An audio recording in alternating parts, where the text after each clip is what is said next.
Welcome first year class to your next lecture of physics. और आज का हमारा टॉपिक है energy conservation in simple harmonic motion. क्योंकि इस चैप्टर में हम सिंपल हार्मोनिक मोशन के मुतालिक ही पढ़ी जा रहे हैं अभी तक, और आज हम किसी भी ऐसा सिस्टम जो कि सिंपल हार्मोनिक मोशन परफॉर्म कर रहा होगा, जैसे मैंने यहाँ पर बनाया हुआ है, एक मैथ स्प्रिंग सिस्टम लिया हुआ है, एंड अगर मैं यहाँ पर मैथ को पुल करके छोड़ूंगी, स्ट्रेच करके छोड़ूंगी, तो ये अपनी मीन पोजीशन के लिए to and fro motion perform करेगा, मतलब कि सिंपल हार्मोनिक मोशन परफॉर्म करेगा। तो हमने इसकी एनर्जी कंजर्वेशन पढ़नी है, एनर्जी के बारे में देखना है कि जब ये अपनी मीन पोजीशन पर होता है और जब ये एक्सट्रीम पोजीशन पर होता है तो कौन कौन सी वैल्यूज़ ऑफ एनर्जीज़ हैं जो कि डोमिनेटिंग होती हैं। मीन पोजीशन पे इसकी एनर्जी कितनी होती है, एक्सट्रीम पोजीशन पे इसकी एनर्जी कितनी होती है, और कैसे हम मीन पोजीशन और एक्सट्रीम पोजीशन के दरमियान वाली किसी भी पोजीशन के ऊपर भी एनर्जी हम कैसे मालूम कर सकते हैं। तो आज के टॉपिक में हम इसकी टोटल जितनी भी पॉइंट्स के ऊपर एनर्जी वैल्यूज़ होंगी, एनर्जी कंसिड्रेशंस होंगी, कौन कौन सी ले सकते हैं, वो सारी पढ़ेंगे।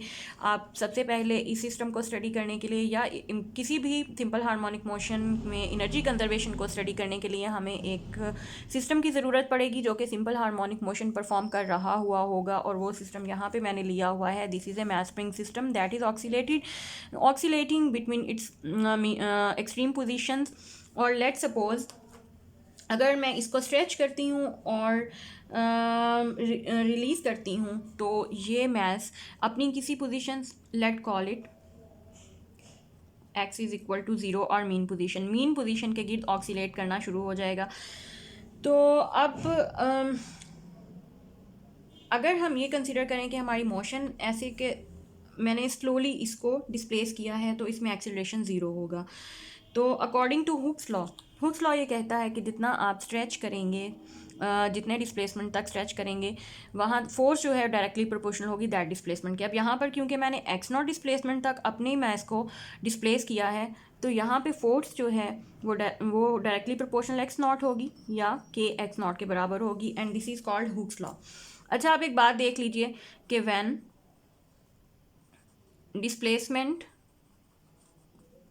Is equal to 0, force is equal to 0। जब डिस्प्लेसमेंट 0 है तभी 0 होगा जब तक हम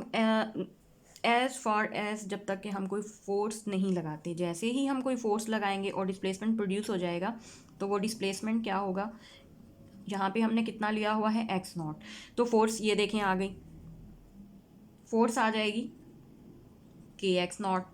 तो अब हम एवरेज फोर्स निकाल सकते हैं। एवरेज फोर्स का फार्मूला क्या होगा, 0 प्लस दोनों पोजीशंस के ऊपर फोर्सेस डिवाइडेड बाय 2, तो ये आ जाएगा हाफ के एक्स नॉट। अब एवरेज फोर्स के बाद now we are in a position to calculate the work done in displacing the body through displacement x not. X not तक मैस को डिस्प्लेस करने में जितना वर्क यहाँ पे परफॉर्म हुआ है, अब हम इजीली इसको कैलकुलेट कर सकते हैं। That work is equal to work, क्योंकि पता है according to the formula force और डिस्प्लेसमेंट के बराबर होता है। फोर्स हम ऊपर कैलकुलेट कर चुके हैं, हाफ के एक्स नॉट, और इनटू डिस्प्लेसमेंट भी कितना हमें यहाँ पे मिला हुआ है, एक्स नॉट ही मिला हुआ है। तो total work done in displacing the object through a distance x naught किसके बराबर हो जाएगा, हाफ के एक्स नॉट स्क्वायर के बराबर होगा। तो अब ये सारे का सारा वर्क जो है इस ऑब्जेक्ट पे इसी पोजीशन जब तक ये एक्स नॉट पे रहेगा, इस पोजीशन एक्स नॉट पे जो मैस मौजूद होगा, इसके अंदर इलास्टिक पोटेंशियल एनर्जी की फॉर्म में ये सारे का सारा वर्क इसके अंदर सेव हो जाएगा। क्लास ये बात बहुत इंपॉर्टेंट है, आपने इसको बार बार सुनना है और याद रख लेना है, फिर ही आपको याद होगा कि एक्सट्रीम पोजीशन के ऊपर ऑब्जेक्ट के पास कौन सी एनर्जी होती है। इलास्टिक पोटेंशियल एनर्जी, यहाँ पे जो ऑब्जेक्ट मौजूद है इसके पास एक्सट्रीम पोजीशन के ऊपर या एक्स नॉट पोजीशन के ऊपर जो सी एनर्जी अब मौजूद है वो पोटेंशियल एनर्जी है।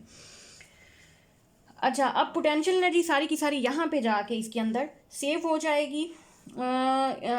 और ये पोटेंशियल एनर्जी अगर है तो मैं इसको लिख सकती हूँ कि पोटेंशियल एनर्जी मैक्सिमम जितनी इस ऑब्जेक्ट के पास अब आ गई है वो हाफ के एक्स नॉट स्क्वायर के बराबर है, और ये है भी कहाँ, एक्सट्रीम पोजीशन के ऊपर। अच्छा, अब ये तो हमने एक्सट्रीम पोजीशन के ऊपर एनर्जी कैलकुलेट कर ली। अब आप ये देखिए कि रिस्टोरिंग फोर्स जाहिर है कि इस बॉडी को अपनी वापस पोजीशन ओ के ऊपर लाने की कोशिश करेगी, स्प्रिंग की जो रिस्टोरिंग फोर्स है, जिसकी वजह से ये मैच दोबारा से पोजीशन ओ की तरफ आएगा। पोजीशन ओ की तरफ आते हुए रास्ते में जो इसका पॉइंट है, ये ले लें, ये ले लें, ये जो भी पॉइंट्स हैं, लेट्स कॉल दैट, उनका डिस्प्लेसमेंट हम एक्स कहते हैं कि दरमियान वाले किसी भी पोजीशन के ऊपर अब आपने पोटेंशियल एनर्जी फाइंड करनी है तो वो कितनी होगी। पोटेंशियल एनर्जी अब एक्स नॉट के अलावा, जीरो एक्स नॉट के दरमियान कोई भी पोजीशन है, let call it x, and उस पर एनर्जी कितनी होगी, हाफ के एक्स स्क्वायर, जितना डिस्प्लेसमेंट है। तो ये दरमियानी किसी भी पोजीशन पे एनर्जी है, क्योंकि बाद में इस्तेमाल होगी, मैं इसको इक्वेशन 1 कह देती हूँ। अब आ जाती है बात वेलोसिटी की, क्योंकि पोजीशंस हमें पता थी, हमने निकाली। अब वेलोसिटी देखें, इक्वेशन 7.15 से हमें मिलती है कि जब भी कोई object simple harmonic motion perform कर रहा होगा तो उसकी वेलोसिटी हम इस फार्मूले से एक्स नॉट, ये हमने वेलोसिटी कैलकुलेट भी की थी आई थिंक लेक्चर नंबर 2 में या 3 में की होगी, इसी चैप्टर में। तो ये आप पीछे से फार्मूला भी देख सकते हैं, और ये है इक्वेशन नंबर 7.15। अब यहाँ पे किसी भी इंस्टेंट के ऊपर वेलोसिटी, सिंपल हार्मोनिक मोशन जो भी ऑब्जेक्ट परफॉर्म करेगा, वो मैंने यहाँ पे फार्मूला लिख दिया है। हमें अगर चाहिए एक्सट्रीम पोजीशन के ऊपर वेलोसिटी, हम एक्स की वैल्यू एक्स नॉट लिखेंगे। हमें अगर चाहिए मीन पोजीशन के ऊपर वेलोसिटी, तो हम मीन पोजीशन पे एक्स क्या है, 0 होगा, हम वो यहाँ पे पुट करेंगे। अच्छा, सबसे पहले काइनेटिक एनर्जी अब जितनी होगी यहाँ पर, काइनेटिक एनर्जी वो हमें पता है हाफ एम वी स्क्वायर के बराबर होती है। हाफ एम इसका स्क्वायर, एक्स नॉट स्क्वायर के over m, 1 minus x square over x not square, और एम से एम कैंसिल, हाफ के x not square 1 minus x square over x not square. तो ये काइनेटिक एनर्जी आपके पास आ जाएगी किसी भी इंस्टेंट के ऊपर, मतलब जब भी आपकी बॉडी पोजीशन 0 से एक्स नॉट के दरमियान कहीं पे भी मौजूद है, तो उसकी पोटेंशियल एनर्जी आपको इक्वेशन 1 से मिलेगी, और उस वक्त उस टाइम उसके पास जो काइनेटिक एनर्जी होगी वो आपको इक्वेशन 2 से मिलेगी। ठीक है। अच्छा, अब हमने एक्सट्रीम पोजीशन के ऊपर पोटेंशियल एनर्जी भी मालूम कर ली, दरमियानी किसी भी पोजीशन के ऊपर हमने पोटेंशियल एनर्जी भी मालूम कर ली है, और दरमियानी किसी भी पोजीशन एक्स के ऊपर हमने काइनेटिक एनर्जी भी मालूम कर ली है। अब जाते हैं कि अगर हमने काइनेटिक एनर्जी मालूम करनी हो, या मीन पोजीशन से जब आपकी बॉडी पास कर रही है, तो वहाँ पे काइनेटिक एनर्जी कितनी होगी। वैसे पहले से हमें मालूम है कि वहाँ पे मैक्सिमम होगी। To find the maximum value of that kinetic energy आप इसी इक्वेशन में पुट करेंगे, एक्स इज़ इक्वल टू 0, मतलब मीन पोजीशन आप यहाँ पुट करें तो काइनेटिक एनर्जी आपको कितनी मिलेगी, हाफ के एक्स नॉट स्क्वायर। अच्छा, आप देखिए कि 1 माइनस यहाँ पे आप 0 करेंगे तो ये 0 होके ख़त्म हो जाएगा, तो नज़र, हाँ जी आ रहा है, हाफ के एक्स नॉट स्क्वायर भी आपके पास काइनेटिक एनर्जी बच जाएगी। तो इसको मैं इक्वेशन ए कह देती हूँ, इसको मैं इक्वेशन बी कह देती हूँ। तो काइनेटिक एनर्जी मैक्सिमम क्योंकि पता है हमें कि मीन पोजीशन पे होगी, मीन पोजीशन पे हमने एक्स को 0 रख के देख लिया, तो maximum value of kinetic energy हमारे पास कितनी आएगी, हाफ एक्स नॉट के एक्स नॉट स्क्वायर। अब ये मैक्सिमम वैल्यू हमारे पास पोटेंशियल एनर्जी की भी आ गई है, मैक्सिमम वैल्यू काइनेटिक एनर्जी की भी आ गई है। अब हमें सिर्फ लास्टली एक और चीज़ कैलकुलेट करनी है कि अगर आपकी बॉडी, हमने जैसे 0 और एक्स के दरमियान किसी भी पोजीशन पे बॉडी मौजूद है, तो उसकी टोटल एनर्जी कितनी होगी। उसके लिए हम हम इक्वेशन 1 और 2 पे, क्योंकि ये हमने पोटेंशियल एनर्जी काइनेटिक एनर्जी किसी भी पोजीशन एक्स के लिए मालूम की हुई है, हमें क्योंकि टोटल एनर्जी चाहिए, तो हम इक्वेशन 1 और 2 को कैलकुलेट करेंगे और टोटल एनर्जी की वैल्यू कैलकुलेट करके देखते हैं, और देखते हैं कि वो किसके बराबर आती है।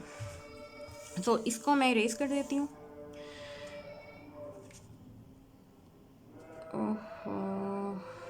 इसको नहीं करना चाहिए था, चलें मैं बुक से देख लूँगी। तो टोटल एनर्जी हमारे पास कितनी आएगी, total energy sum kinetic energy at x plus potential energy at x. अब काइनेटिक एनर्जी एट एक्स हमने मालूम की हुई थी, हाफ के x not square 1 minus x square over x not square, plus potential energy ये ऊपर मैंने मालूम की हुई है एट एक्स पे, हाफ के एक्स स्क्वायर। और अब हम इन दोनों इस इक्वेशन को खोल लेते हैं, हाफ के x not square minus half के एक्स स्क्वायर प्लस हाफ के एक्स स्क्वायर। अच्छा, अब यहाँ से देखें, ये माइनस हाफ के एक्स स्क्वायर प्लस हाफ के एक्स स्क्वायर कैंसिल हो जाएगा, और हमारे पास क्या बचेगा, हाफ के x not square. So let me call it equation C. और अब ये देख लिए इक्वेशन सी, इक्वेशन बी और इक्वेशन ए, तीनों को आप कंपेयर करके देख लें.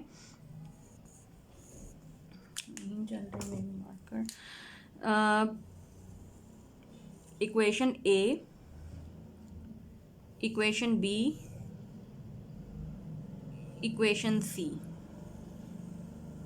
इन तीनों इक्वेशन को आप बार बार देख लें. ये टोटल एनर्जी के ये हाफ के x not square potential energy maximum at x naught किसके बराबर आती है, हाफ के एक्स नॉट स्क्वायर के.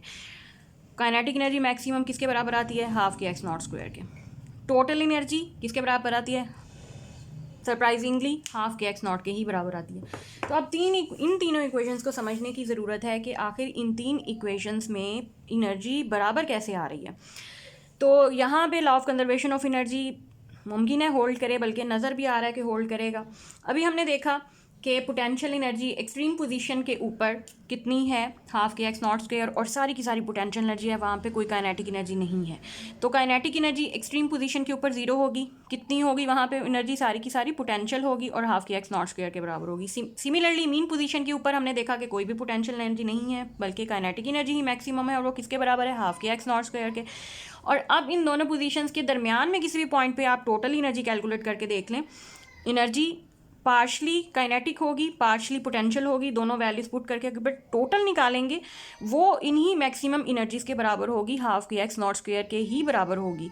तो तीनों पॉइंट्स के ऊपर एनर्जी बराबर है, जिससे हम ये कह सकते हैं कि यहाँ पे law of conservation of energy hold करता है और एनर्जी हर पॉइंट के ऊपर कांस्टेंट रहती है. This is the main theme of this topic कि सिंपल हार्मोनिक मोशन जब भी परफॉर्म होगी तो उसकी एक्सट्रीम पोजीशन ले लें, मीन पोजीशन ले लें, दरमियाना कोई भी इंस्टेंट या पोजीशन ले लें, सब पे एनर्जीज जो हैं टोटल उसकी एनर्जी बराबर होगी. This is called conservation of energy. तो इस सिस्टम में या कोई भी सिस्टम जो सिंपल हार्मोनिक मोशन परफॉर्म करता है उसमें क्या होगा कि एनर्जी किसी भी पॉइंट, कोई भी पॉइंट ले लें, आप वन एक्सट्रीम पॉइंट ले लें, मीन पॉइंट ले लें, दरमियाना कोई भी पॉइंट ले लें, एनर्जी हमेशा कंजर्व रहेगी. अच्छा, अब ये एक फिगर, इसको हम फिगर से भी रिप्रेजेंट कर सकते हैं. फिगर 7.8 देखिए, मैं ग्राफ प्लॉट करूं तो suppose this is the energy axis and this is the displacement axis. तो अगर ये मेरे पास ये एक्सट्रीम पोजीशन है माइनस एक्स नॉट और प्लस एक्स नॉट, तो इसके ऊपर मैं कर्व्स कैसे बनाऊंगी, टोटल एनर्जी सपोज, क्योंकि हमने अभी बात की है कि पूरे course of the motion energy constant रहती है. Let suppose this is the constant energy value E. तो अब हम यहाँ पर जो काइनेटिक एनर्जी पोटेंशियल एनर्जी बनाएंगे. अब काइनेटिक एनर्जी देखें कि मैक्सिमम कहाँ होती है, मीन पोजीशन के ऊपर. ये मीन पोजीशन है, यहाँ पर काइनेटिक एनर्जी आपको मैक्सिमम मिलेगी. और मिनिमम कहाँ होती है, एक्सट्रीम पोजीशन पे. तो हम बना सकते हैं काइनेटिक एनर्जी की कर्व इस तरह से. ये काइनेटिक एनर्जी है और ये देख लें मीन पोजीशन के ऊपर मैक्सिमम है, एक्सट्रीम पोजीशंस के ऊपर मिनिमम है. देखिए एनर्जी एक्सिस की वैल्यू, यहाँ पे एनर्जी की वैल्यू 0 है एक्सट्रीम पोजीशंस के ऊपर. सिमिलरली अगर आप प्लॉट करते हैं वैल्यू ऑफ पोटेंशियल एनर्जी का हमें पता है कि वो मैक्सिमम कहाँ होगी, एक्सट्रीम पोजीशन पे, मतलब इस पॉइंट पे, और एक्सट्रीम पोजीशन ये है इस पॉइंट पे. कौन सी एनर्जी मिलेगी, पोटेंशियल. और मीन पोजीशन के ऊपर पोटेंशियल एनर्जी 0 होगी. सो यहाँ से पोटेंशियल एनर्जी की कर्व की जो शेप है वो इस तरह से बनेगी. ये तो हम मैं इसका निशान लगा देती हूँ कि ये पोटेंशियल एनर्जी है और रेड से मैंने यहाँ पर काइनेटिक एनर्जी बनाई है. तो ये ग्राफिकल फॉर्म है काइनेटिक एनर्जी और पोटेंशियल एनर्जी को. इससे भी आपको यही मिलता है कि यही रिजल्ट मिलता है कि kinetic energy maximum mean position के ऊपर होगी, potential energy maximum extreme position पे होगी, और दरमियानी किसी भी पाथ पे दोनों एनर्जी की वैल्यूज़ मौजूद हैं. लाइक आप 0 से एक्स नॉट के दरमियान कोई भी पॉइंट लेंगे, वहाँ पे आपको कुछ वैल्यू पोटेंशियल एनर्जी की मिलेगी, कुछ वैल्यू काइनेटिक एनर्जी मिलेगी, लेकिन टोटल एनर्जी अगर आप उन दो वैल्यूज़ को कैलकुलेट करेंगे तो टोटल एनर्जी वहाँ भी सेम होगी. तो this is called law of conservation of energy for simple harmonic motion. और अभी हम इसी को इस्तेमाल करते हुए एग्जाम्पल 7.3 भी करते हैं. एग्जाम्पल 7.3 देखिए. Example 7.3 says a spring whose spring constant is K equals to 80 newton पर मीटर। एक स्प्रिंग है जिसका स्प्रिंग कांस्टेंट आपको दिया गया है। Vertically supports a mass of 1 kilogram. Vertically supports a mass of 1 kilogram, 1 kilogram के मैस को सपोर्ट कर रहा है। In the rest position find the distance by which the mass must be pull down.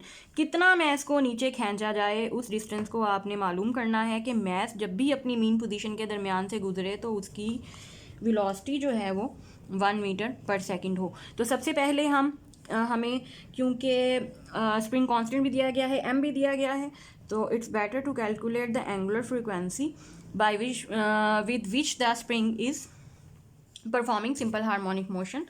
So our spring is oscillating. यहाँ से हम omega की value calculate कर सकते हैं। ओमेगा हमारे पास आ जाएगा k/m अंडर रूट, और k की वैल्यू है 80 डिवाइडेड बाय m क्या है 1, और यहाँ से 80 का आप लेंगे जब स्क्वायर रूट लेंगे तो आपके पास आ जाएगा 8.94 पर सेकेंड। ओमेगा की वैल्यू आ गई है,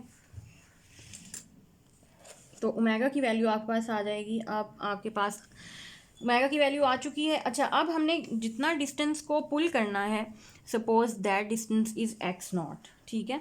और अब हमें इतना मालूम हो गया है कि स्प्रिंग किस एंगुलर फ्रीक्वेंसी से ऑक्सीलेट कर रहा है, वो ओमेगा है, और ये x नॉट ओमेगा किसके बराबर होते हैं, वेलोसिटी के बराबर होते हैं। और जिस वेलोसिटी से जाहिर है इस पोजीशन से स्प्रिंग गुजरेगा इस एंगुलर फ्रीक्वेंसी के साथ, वो है 1 मीटर पर second.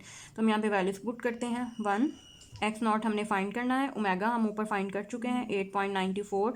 So this equation implies that x is equal to 1/8.94, और इसको अगर आप कैलकुलेट करें तो ये आपके पास आ जाएगा 0.11 मीटर। सो x नॉट की वैल्यू है 0.11 मीटर। अगर मैस को आप 0.11 मीटर पुल करेंगे तो जब वो दोबारा से पुल करके आप उसको छोड़ेंगे, वो दोबारा से रीस्टोर होगा अपनी मीन पोजीशन से। वो कितनी वेलोसिटी के साथ गुजरेगा, 1 मीटर पर सेकंड की वेलोसिटी के साथ गुजरेगा। और ये हमारा आज का लेक्चर था। That's all for the moment. Thanks for watching.